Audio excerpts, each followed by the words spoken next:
Dougou et Mami Wata. Dougou était un jeune homme très ambitieux, trop ambitieux.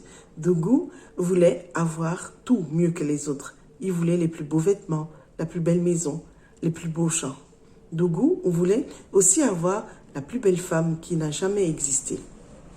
Dougou avait entendu qu'au bord de la rivière, à une certaine heure, personne ne devait y aller car Mami Wata sortait pour prendre sa douche et personne ne pouvait la voir et vivre. Les villageois disaient qu'elle était d'une grande beauté et qu'elle avait une belle voix.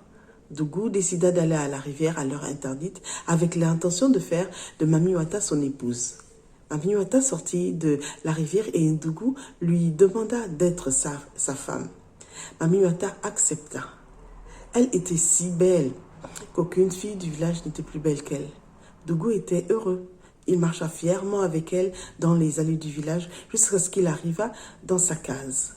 Mami Wata était si douce qu'aucune autre fille du village n'était aussi douce qu'elle. Elle était une fée du logis. La case de Dougou brillait de mille feux. Aucune fille du village n'était aussi propre qu'elle. Mami Wata faisait la cuisine comme une déesse. Ses mets étaient très succulents. Aucune fille du village ne cuisinait comme elle. Mami Wata était la femme de Dougou que Dougou cherchait. Elle avait les cheveux mi-combo et les ongles mi-soda. Dougou aimait jouer avec Mami Wata. Des fois, il se mettait dans la cour et jouait avec elle. Il la mettait sur le dos. Il lui disait des mots doux. Mais les villageois regardaient Dougou bizarrement. Quand il invitait ses amis dans sa case, Mami Wata tombait malade et restait alitée. Les amis de Dougou voyaient bien que la maison de Dougou était bien plus propre qu'avant. Ils voyaient bien que les plats étaient succulents. Ils voyaient bien que Dougou était heureux. Ils voyaient bien que parfois Dougou jouait avec quelqu'un dans la cour. Ils voyaient Dougou faire semblant de porter quelqu'un. Ils entendaient Dougou parler à quelqu'un et lui dire des mots doux. Mais ils ne voyaient personne à côté de lui.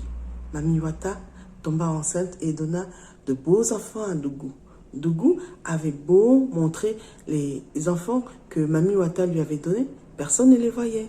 En réalité, personne à part Dougou ne voyait ni Mami Wata, ni les enfants qu'elle lui avait donnés. En réalité, Dougou était devenu fou. Voilà.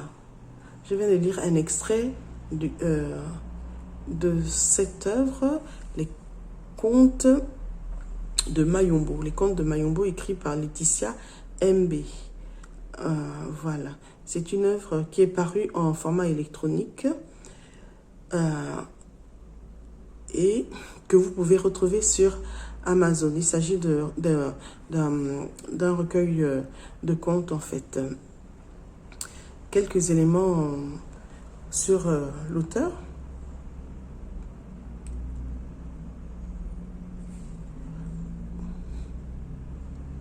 Donc, l'auteur, donc Laetitia MB, a une page sur Facebook qui s'intitule Les Contes et Comptines de Mayombo. Voilà, une page sur laquelle on peut lui faire des retours sur nos lectures. Voilà. Donc, Les Contes de Mayombo par Laetitia MB, disponible sur Amazon en format électronique. Je vous en souhaite une belle découverte et surtout une bonne lecture. Bye bye et à la prochaine.